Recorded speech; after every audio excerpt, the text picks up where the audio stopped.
I shot up in bed, heart hammering like I'd just sprinted miles, my breath catching in my throat. The sound that woke me wasn't a nightmare. It wasn't some distorted echo from a dream. It was clear and real, my baby crying. Not just any cry. Ariel's cry. The one I knew down to the bone. The one that stirred something primal in me, every time without fail. A high-pitched sob, sharp at the start, then tumbling into little whimpers like broken music. I didn't hesitate. I flung the sheets back and ran. My bare feet slapped the wooden floor as I moved on instinct through the hallway. The house was dark, quiet and still. But that sound, it didn't come from memory. It came from her room. Her door was closed, just like I'd left it 6 months ago. My hand hovered over the knob. My chest heaved, but I wasn't tired. I was terrified.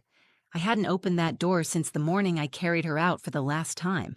I had cleaned nothing, changed nothing. Her crib, her nightlight, her stuffed animals, everything was right where she left it. Frozen in time, like I thought keeping it all exactly the same might keep me from falling apart entirely. But the sound was inside, and I had to open that door. My fingers twisted the knob, slowly, quietly, like I was afraid of waking something I already knew was gone. The room was dark, but the soft blue glow of the nightlight still cast shadows across the walls. I stepped inside, breath shallow, body stiff.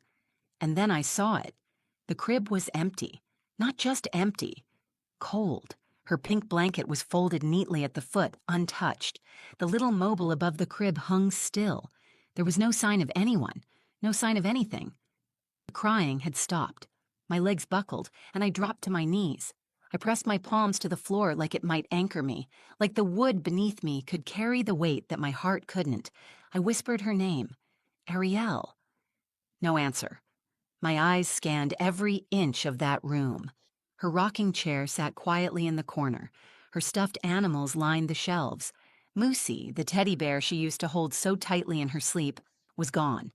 The crib was empty, but the teddy bear was missing. And that's when I felt it. Not a sound, not a voice, a presence. Like the air behind me shifted, warmer, closer. The hairs on the back of my neck rose, and I turned. And there she was. Ariel. She stood in the middle of the room, one hand at her side, the other clutching Moosey.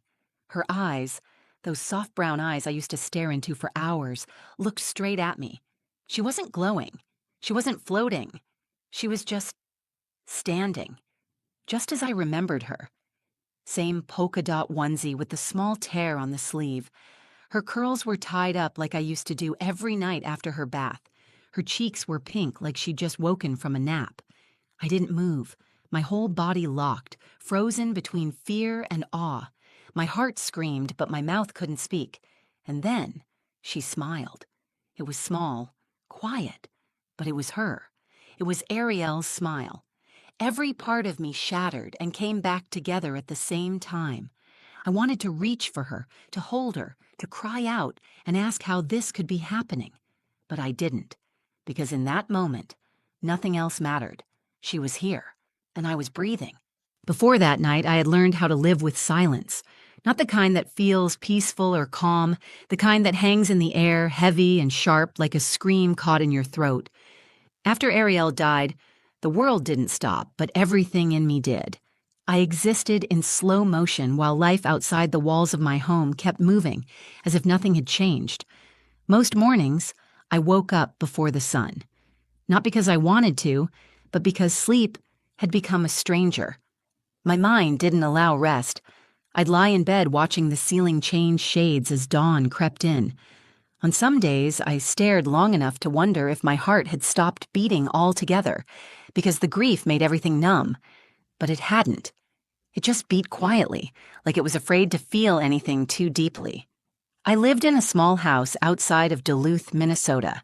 2 bedrooms, 1 bathroom, a modest kitchen with faded tile I'd always planned to redo someday. It was the kind of place people called cozy, and for a while, it was. Ariel made it feel like a home. Every inch of it was full of her. Drawings taped to the fridge, bibs I never put away, her tiny socks still tucked into the laundry basket like she might need them again. After the funeral, I stopped answering the door. People came with food, flowers, kind words. I couldn't accept any of it. I didn't want casseroles or cards. I wanted my daughter back. Eventually, they stopped coming. I didn't blame them. Grief makes people uncomfortable, especially when it doesn't follow a schedule. I had been alone for months. My ex-husband Brian had left long before Ariel passed. He said parenting was too much for him, and when she was born, he barely looked at her. I used to think I hated him for that, but now I envied him. He didn't have to carry this kind of weight. He had the luxury of moving on without looking back. Every day felt like I was walking through water with bricks tied to my ankles. I couldn't concentrate. I couldn't remember what it felt like to laugh and mean it. People online told me to try journaling, praying, meditating. I tried all three. None of it filled the hollow that losing her left behind. I hadn't gone back to work either. I used to be a preschool teacher. The thought of being around children again made my stomach turn. I couldn't look at another toddler without seeing Ariel's face, her voice, the way she used to hold her arms up to be carried. I could still hear her saying "mama" when she wanted to be rocked at night. I didn't know if I would ever be able to hear another child laugh without breaking apart. And yet, I kept the nursery exactly how it was. The room still smelled faintly of baby powder and lavender lotion. Her crib stood beneath the window, neatly made, with her pink blanket folded at the foot. The mobile above it had tiny clouds that spun when the wind came through the vent. I never turned it on, but I never took it down either. Her bookshelf still held her favorite board books, all worn at the corners from the way she chewed on them. I had convinced myself that preserving her space would keep her alive in some way, that maybe, by not changing anything, I could anchor her memory in something solid. But over time, the room became more like a shrine. I avoided it most days. I'd walk past with my eyes fixed on the hallway wall, pretending not to notice the closed door. I couldn't bear the thought of opening it and feeling nothing. Or worse, feeling everything. I didn't speak her name aloud anymore. It hurt too much. It felt like calling out to someone who couldn't answer. Sometimes, in the shower, I whispered it just to hear the sound, just to remind myself that she had existed outside of my dreams. The grief was a tide I learned to survive, not swim in, not fight, just float when I could, sink when I had to.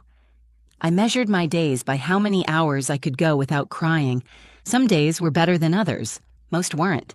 The few people who remained in my life, my neighbor Carol, a woman in her 60s who brought me groceries every Sunday, tried to pull me out of the fog. She would say things like, "Julia, sweetie, you've got to let her rest." But I didn't know what that meant. Ariel was the only part of my life that ever felt whole. Letting her rest felt like letting go of the only real thing I'd ever had. I didn't believe in ghosts. I didn't believe in signs. I believed in pain, in absence, in the way silence can wrap around you until it feels like a second skin. But on that night, when I heard her cry again, something shifted.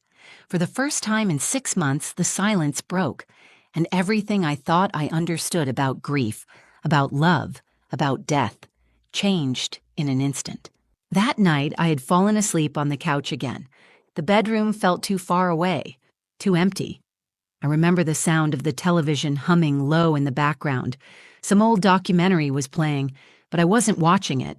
I was just lying there, staring at the ceiling, waiting for the hours to pass like I always did. I remember pulling the old quilt around me, more for comfort than warmth, and closing my eyes, not really expecting rest. Then I heard her. It was sharp at first, like a single high-pitched note cutting through the dark. I opened my eyes immediately. The house was still. I stayed frozen for a second, not breathing, not blinking, unsure if I had really heard anything at all. Then it came again. Cry. My baby's cry. I knew that sound. Every mother knows the sound of her child's voice. I didn't need to think. My body moved before my brain did. I pushed the blanket off and ran. The hallway was colder than usual, the kind of cold that seeps into your bones. My hands trembled, but I didn't stop. When I reached the nursery door, I stood there and waited. My hand hovered inches from the knob. I told myself it wasn't real. I whispered that maybe it was the television. Maybe the house was settling. Maybe my mind had created the noise because I needed to hear it. But deep down, I knew better. I opened the door. The room looked exactly as it always did. Moonlight poured through the curtains, casting long shadows across the floor. The mobile above her crib spun gently, even though the air felt completely still. The crib was untouched, her blanket folded, the sheets smooth, empty. But something was wrong. Moosey was missing. That bear had never left the crib. It was the only thing I buried my face into when she died. I had pressed it against my chest at the funeral. I had held it on nights I couldn't stop shaking. I never moved it from that spot, and now it was gone. The crying had stopped, but I felt like I was still hearing it inside my head, like a ghost of a sound that wouldn't fade. I stepped into the room, slowly. The hardwood was ice under my feet. I looked at the rocker by the window, still. Her bookshelf, undisturbed, her baby monitor still plugged in on the shelf, blinked with a faint red light even though it had been dead for months. I whispered her name, not in a loud, commanding way. I said it like a secret I wasn't sure I had permission to speak aloud. Ariel! That's when I heard it, a soft creak behind me. My breath caught in my throat. I didn't move. My skin prickled with the feeling that I wasn't alone. I turned slowly, half expecting to see the door swinging, or maybe Carol, my neighbor, standing there confused. But it wasn't either of those things. I saw something small in the hallway, a shadow. It moved quickly, like a child slipping out of view. My legs locked in place. My chest ached from how tightly I was holding in my breath. I called out again, louder this time. Ariel? Nothing. I stepped back into the hallway. It was dark, but I could still see. The nightlight in the hallway cast a glow that flickered like a candle. I walked toward it. My eyes scanned the edges of the walls, the doors, the floor. Then I saw the bear, Moosey, sitting at the top of the stairs. My throat tightened. My body stopped moving. I hadn't touched that bear in weeks. It had been sealed inside the crib. The windows were shut. No draft, no explanation. But there it was, upright, clean, untouched. I walked toward it, picked it up slowly, and held it against my chest. It still smelled faintly of the lavender detergent I used when she was alive. My knees gave out, and I sat on the top step, clutching it like it was all I had left in the world. I looked behind me. The hallway was still empty.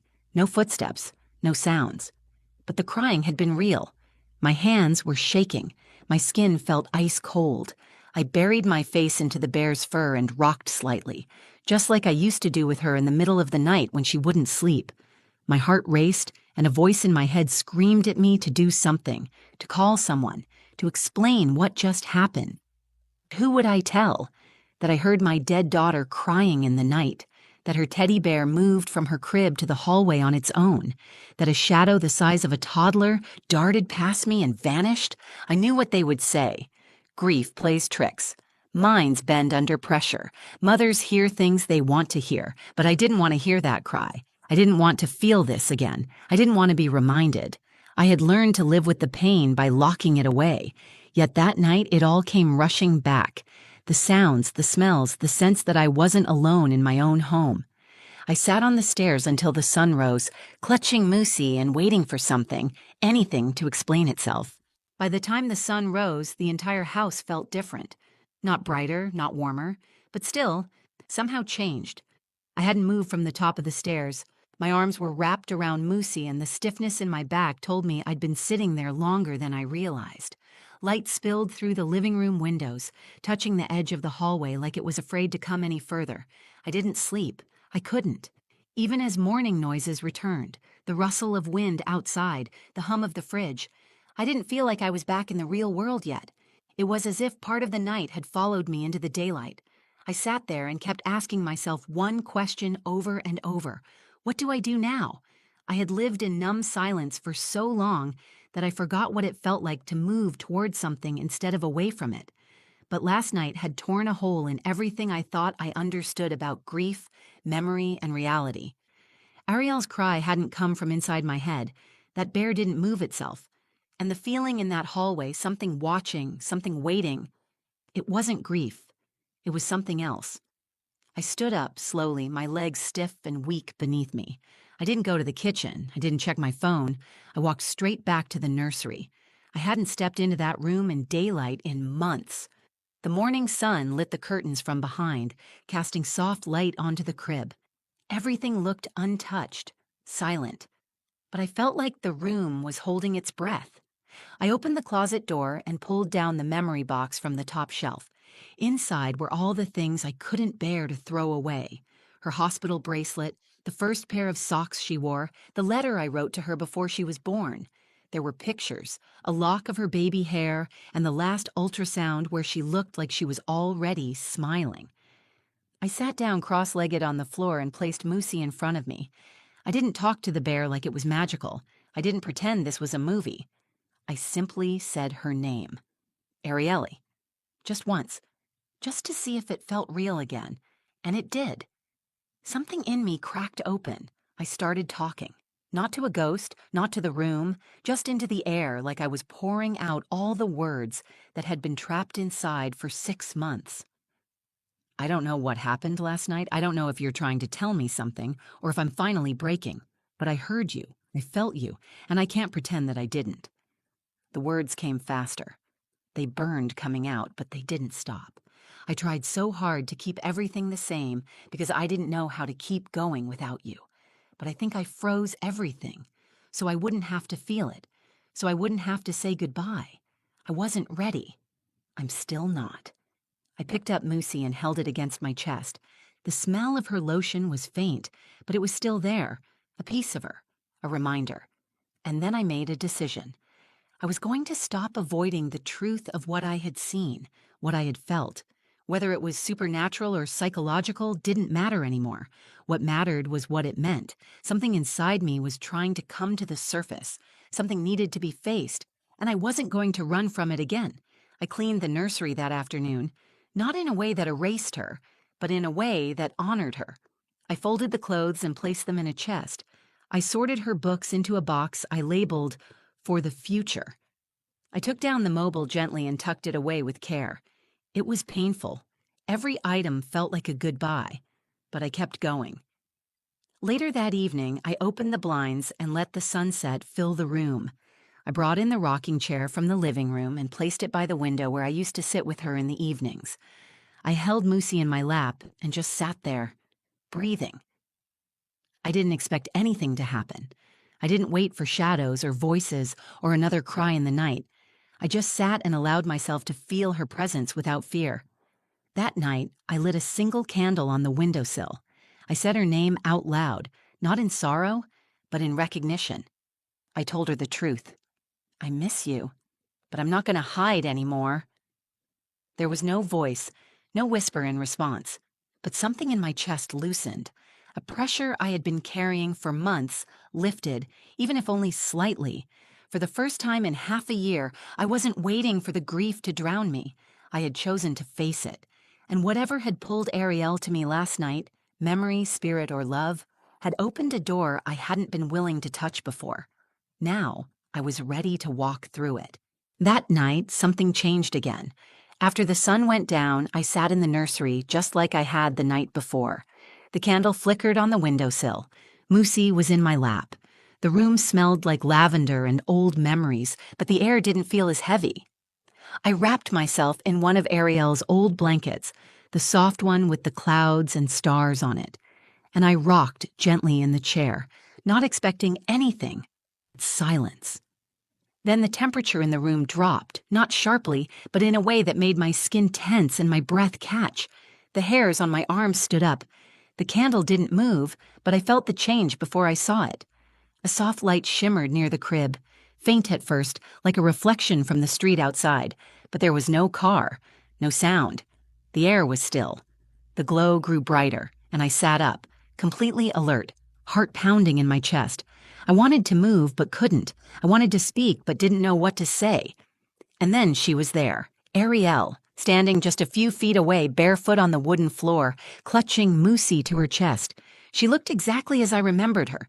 Same round cheeks, same tiny curls sticking out at odd angles, same sleepy eyes that always lit up when I entered the room. She wore her polka dot onesie, the one with the little yellow duck stitched on the collar. Her face was calm, but there was something deeper in her eyes. A knowing. A softness that felt older than her years. Like she wasn't just my baby anymore. Like she had seen something I hadn't. I didn't cry, I didn't scream, I didn't ask if I was dreaming. I knew I wasn't. This wasn't a nightmare or a vision. It was something else. Something outside of what I could explain, but rooted in everything I felt. She looked at me and smiled. My body leaned forward, instinct taking over. My hands reached out, and for a moment, I thought I would touch her. I thought I could lift her into my arms and feel her weight again, but she shook her head just slightly and took one small step back. Her lips moved. Her voice was barely above a whisper, but I heard her clearly. "Mommy, you forgot to say goodbye." The words hit like a stone thrown through a window. My chest cracked open. I covered my mouth and lowered my head, fighting the rush of guilt, of sorrow, of everything I had locked away since the morning I found her gone. "I didn't mean to," I said. "I wasn't ready. I couldn't." She nodded. "I know," she said, "but I came back so you could." I stood slowly, not taking my eyes off her. My legs were shaking, but I made it to the center of the room, where the light around her glowed brightest. She didn't move. She just looked at me, her small fingers still gripping the bear. "I miss you every second," I said. "Every part of me hurts without you." "I'm not gone," she said. "You just can't see me like before." The room pulsed with warmth then, a stillness that didn't feel cold or hollow but peaceful, like the world had paused to make space for something sacred. Ariel walked to the crib and gently placed Moosey inside. She turned back to me and smiled again, softer this time, like she knew this was goodbye, but also not the end. "I have to go," she said. "You have to stay." I fell to my knees, unable to hold myself upright. My hands pressed against the floor as I tried to steady my breath. My tears didn't burn. They released. They cleansed. "I love you," I whispered. She walked toward me, leaned close, and touched her forehead to mine. I closed my eyes, and in that moment, everything around me disappeared. The pain, the silence, the ache. All of it melted into the warmth of her touch. When I opened my eyes, she was gone. The light had faded. The air was still again. The candle burned steady on the windowsill. Moosey lay neatly in the crib just as she left him. But the room was not the same. It didn't feel haunted. It didn't feel broken. It felt full. Not with noise, not with ghosts, but with something real, something whole. For the first time since losing her, I didn't feel like I was chasing a memory. I felt like I had touched the truth, and it had touched me back. I stayed there on the floor for a long time, letting the tears come without fear, without shame. And when they finally stopped, I felt something I hadn't felt in months. Peace. Not the kind you read about in books, not the kind people try to sell you with platitudes. The kind that comes from facing the deepest pain and still standing. The kind that whispers, "You made it through." Ariel came back to give me that. She came back so I could finally let her rest, and so I could finally begin to live again. The next morning, the world looked different. Not because the trees were greener or the sky was clearer, but because something inside me had shifted. I woke up on the nursery floor, wrapped in Ariel's blanket. The candle had burned itself out sometime during the night, leaving a faint line of wax on the windowsill. Moosey sat quietly in the crib, just where she had placed him. I didn't feel startled. I didn't feel fear. I felt quiet. That was the first thing I noticed, a quiet that didn't scream or ache. It was calm. Still. I stood up, stretched, and looked around the room. The nursery no longer felt frozen in time. It didn't feel like a shrine or a prison. It felt like what it was always meant to be, a place filled with love. I left the door open when I stepped out. For 6 months, I had closed that door like sealing off the past would protect me from breaking. But now I understood that grief doesn't live in locked rooms or untouched furniture. It lives inside the heart, in the memories, in the way someone's presence lingers after they're gone. I made coffee that morning. I poured it into a mug with Ariel's handprint on it, one we had made at a pottery studio months before she passed. I used to keep it in the cabinet, out of sight. I couldn't look at it without shaking. But that morning, I held it with steady hands. I opened the window in the kitchen. The air smelled like spring. My neighbor Carol walked by as she did every morning, and instead of pretending not to see her, I waved. She looked surprised, but she waved back, her smile wide and warm. It had been a long time since I let anyone see me as something other than broken. Later that afternoon, I gathered the things I had tucked away in Ariel's memory box, The pictures, the bracelet, the letter. I sat on the living room floor and read every word of that letter again. I had written it the week before she was born. I told her how excited I was to meet her, how scared, how ready. I cried, but the tears didn't crush me. I spent the rest of the week rearranging the nursery. I moved the crib to the side wall and replaced it with a reading nook. I brought in a small desk and set up a corner where I could write. Not because I wanted to forget Ariel, but because I wanted to let her memory live inside something new. I didn't want her to be a moment I ran from. I wanted her to be the reason I moved forward. I started attending a support group for mothers who had lost children. I listened to their stories, their pain, their small victories. At first, I didn't speak. I just sat and absorbed the weight of their words. But then, one evening, I raised my hand. I told them everything, about the cry in the night, about Moosey, about Ariel's voice, about how she told me I forgot to say goodbye. No one looked at me like I was crazy. No one questioned what I saw. They just nodded, and some of them cried. Because whether or not they had experienced what I did, they understood what it meant to need one last moment, to need closure that doesn't always come the way we expect. In time, I returned to the preschool where I used to work. I was afraid at first, afraid that being around children would undo all the progress I had made. But it didn't. It reminded me of why I loved what I did. It reminded me of Ariel's joy, her curiosity, her laughter. One afternoon, a little girl with wild brown curls came up to me and placed a drawing in my lap. It was of a woman and a baby, holding hands beneath a sun with a face. The girl smiled and said, "That's you and your baby. She visits you, right?" I couldn't speak for a moment. I just nodded. Children see things that adults forget how to believe. That night, I sat in the nursery again. Not to wait, not to wish, but to feel. I held Moosey in my hands and closed my eyes. I didn't hear her cry, I didn't see her shadow, but I felt her. Not like before. Not like a presence in the room, but like a soft strength inside me. She wasn't gone. She had simply gone ahead. I whispered her name, not in sorrow, but in gratitude. Ariel. She was the beginning of me. And in some way, even in her short life, she taught me more than I could ever put into words. I don't know why she came back that night. Maybe it was my breaking point. Maybe it was her way of healing what I couldn't fix on my own. But I believe now that love doesn't vanish when a heartbeat stops. It lingers. It carries us. And sometimes it shows up when we least expect it, asking not for tears, but for goodbye. The kind of goodbye that makes space for something new. I will always miss her. I will always carry her. But now I can carry her without falling apart. She came back not to haunt me, but to let me live again.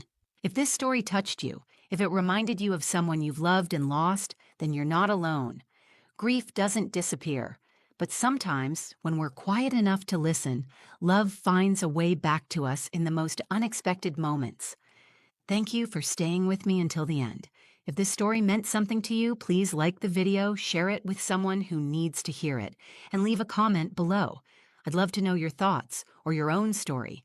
This space is for all of us. And if you'd like to hear more stories like this, real, raw, and filled with meaning, subscribe to the channel and hit the bell so you never miss a moment. Until next time, take care of your heart. You never know who might still be listening.